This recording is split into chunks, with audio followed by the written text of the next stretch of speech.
Amin. Bismillahirrahmanirrahim. Assalamualaikum warahmatullahi wabarakatuh. Puji syukur kita panjatkan kepada Allah SWT agar kita masih diberi kesempatan untuk melaksanakan aktivitas kita sebagai abdi negara dalam hal menjalankan tugas. Apa kabar anakku sekalian? Ya, semoga semuanya dalam lindungan Allah SWT. Ya, alhamdulillah kita masuk di pertemuan keempat. Di bagian B itu dinamika penerapan demokrasi di Indonesia. Kemudian prinsip-prinsip demokrasi Indonesia dan membangun sistem politik di Indonesia. Ya, jadi sistem pemerintahan di Indonesia di sini mulai dari awal kemerdekaan. Itu ada beberapa faktor. Yang pertama di situ sistem pemerintahan presidensial yang diawali dengan demokrasi liberal, demokrasi terpimpin, kemudian demokrasi masa reformasi dan sampai sekarang demokrasi Pancasila. Yang pertama di sini Indonesia membangun sistem politik demokrasi sejak menyatakan kemerdekaan pada tanggal 17 Agustus 1945. Inilah salah satu dinamika penerapan demokrasi yang pertama kita berlaku di Indonesia itu. Itu sudah diatur dalam pasal 1 di ayat 2. Di situ sudah jelas bahwa negara kita berdasar kepada ketuhanan yang Maha Esa. Kemudian yang kedua, negara kita negara yang berdaulat dan kekuasaan tertinggi ada di tangan rakyat. Dan yang ketiga, negara kita adalah negara hukum. Itu ya salah satu tujuan daripada demokrasi di Indonesia. Begitupun juga dengan tujuan negara, itu sudah diatur dalam Undang-Undang Dasar 1945 itu di alinea keempat. Di situ juga sudah jelas bahwa melindungi segenap bangsa Indonesia dan seluruh tumpah darah Indonesia, mencerdaskan kehidupan bangsa dan ikut melaksanakan ketertiban, perdamaian abadi dan keadilan sosial. Salah satu ciri khas daripada tujuan negara. Kemudian bentuk negara kita adalah Negara Kesatuan Republik Indonesia. Dan lambang negara kita adalah bendera merah putih. Begitupun juga dengan lagu kebangsaan Indonesia Raya. Salah satu simbol berdirinya Negara Kesatuan Republik Indonesia itu di awal kemerdekaan. Ya, oke, kita lanjut yang kedua, itu demokratisasi di Indonesia. Jadi langkah awal demokratisasi Indonesia itu dimulai saat diterbitkannya Maklumat Wakil Presiden nomor 10 tanggal 3 November 1945. Ya.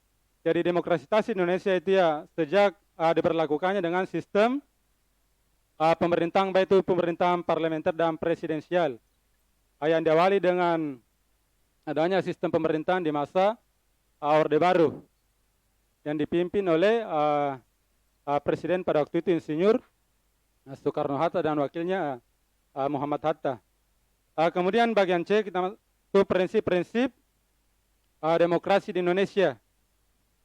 Jadi prinsipnya di sini Undang-Undang Dasar Negara Republik Indonesia tahun 1945. Jadi yang pertama di sini demokrasi yang berketuhanan yang Maha Esa. Ya.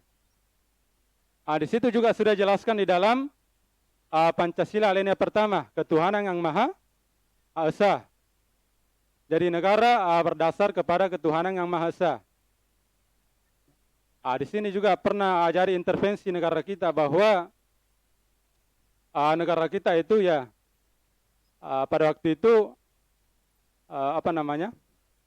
ya, negara Indonesia sebagai negara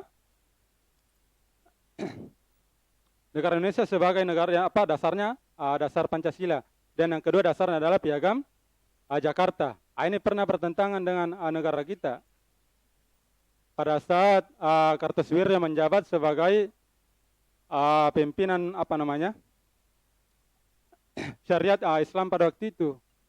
Ya, makanya ada beberapa agama di Indonesia itu yang komplain bahwa negara kita statusnya adalah negara ketuhanan yang Maha Esa.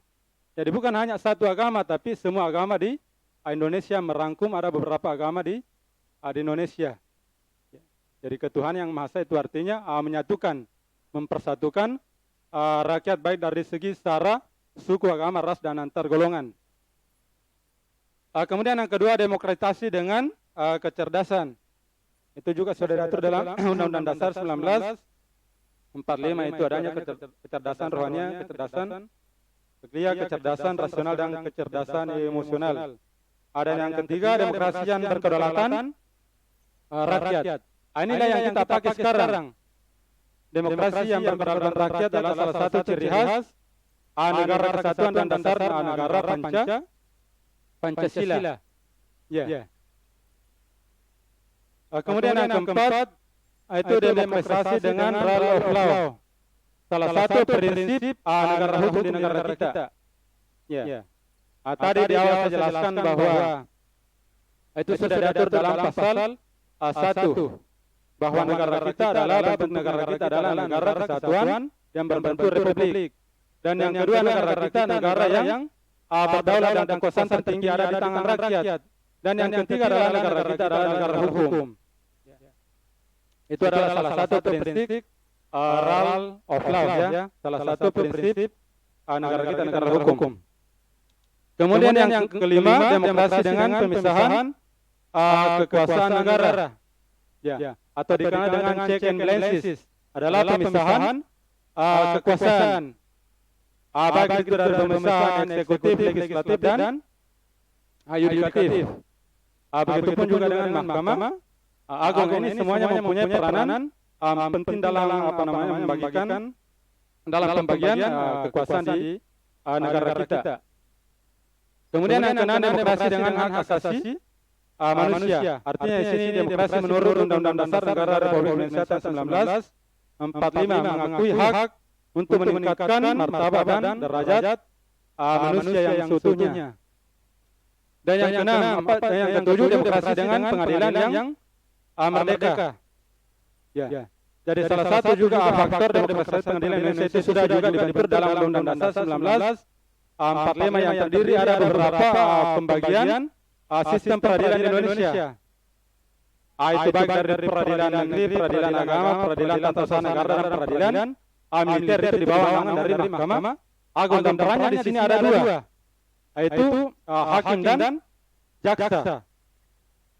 Jadi hakim di sini adalah salah satu tujuan juga menentukan, menerima, dan memberikan sanksi kepada pelaku, ya, atau perkara.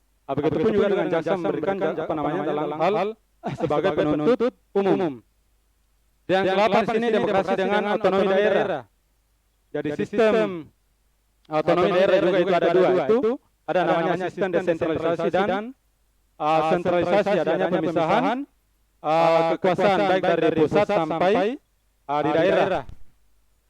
Dan yang ke-9 demokrasi dengan kemakmuran. Itu tadi intinya sudah masuk dalam kategori itu lainnya. Keempat, Undang-Undang Dasar 1945.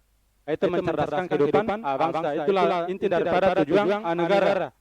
Kemudian yang 10, demokrasi yang berkeadilan sosial. Jadi berkeadilan sosial di sini artinya adanya pemerataan yang menggariskan keadilan sosial antar berbagai kelompok, golongan atau lapisan masyarakat.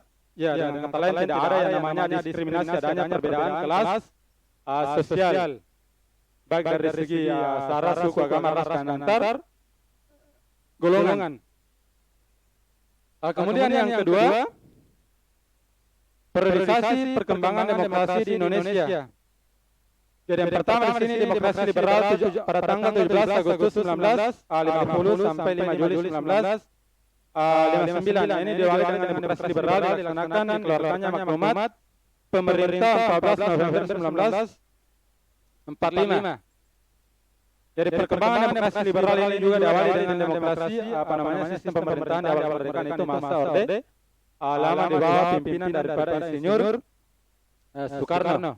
Ya. Cuma pada waktu itu sistem demokrasi liberal dasar hukumnya itu dirubah. Jadi bukan negara kesatuan republik pada waktu itu yang kita pakai, tapi negara kesatuan berbentuk federasi. ya termasuk yang diberlakukan di berbagai negara di dunia atau dikenal dengan RIS, Republik Indonesia Serikat. Ini pernah juga terjadi di negara kita. Sistem pemerintahan yang berlaku itu sistem konstitusi RIS. Ya. Jadi intinya di sini sistem pemerintahan parlementer. Kekuasaan tertinggi ada di tangan parlemen, legislatif. Jadi perannya di sini ya pemerintahan parlementer itu lebih tinggi daripada presidensial.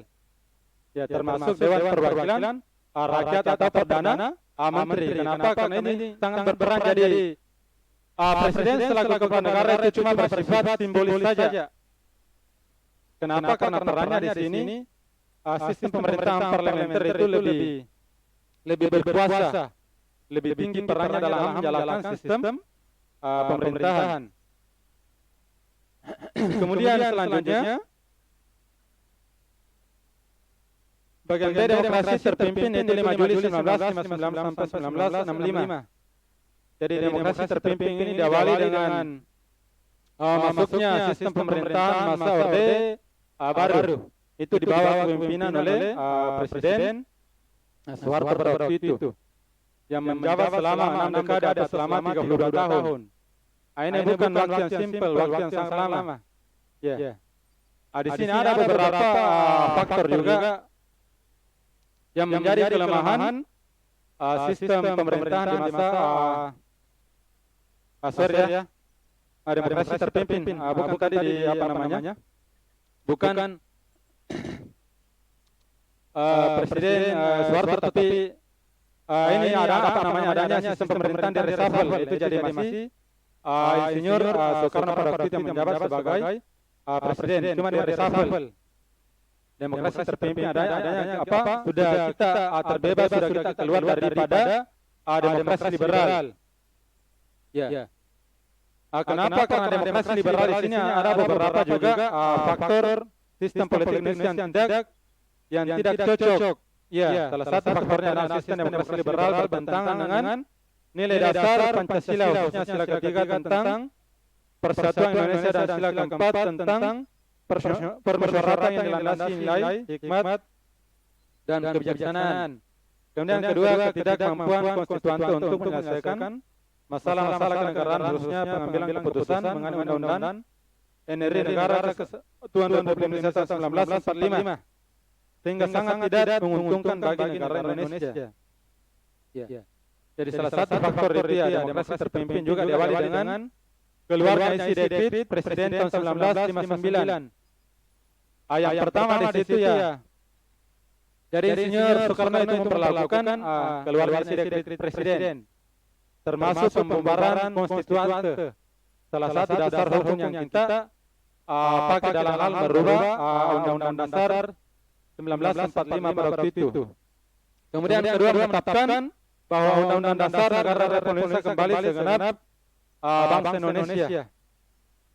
Dan yang ketiga, membentukkan Majelis Permusyawaratan Rakyat sementara MPRS atau Majelis Permusyawaratan Rakyat sementara Rendah Pertimbangan Agung atau sementara dikenal dengan DPAS, Dewan Perwakilan Agung Sementara. Kemudian kita masuk di bagian C, demokrasi Pancasila pada Orde Baru, itu 1966-1998. Ya. Ini maksudnya masa Orde Baru. Maksudnya sistem pemerintahan Orde Baru yang diawali dengan maksudnya sistem presidensial yang berlatar belakang adanya sistem presidensial, itu ya negara sudah kita masuk kepada negara kesatuan Republik Indonesia adalah dasarnya, negara kita adalah Pancasila.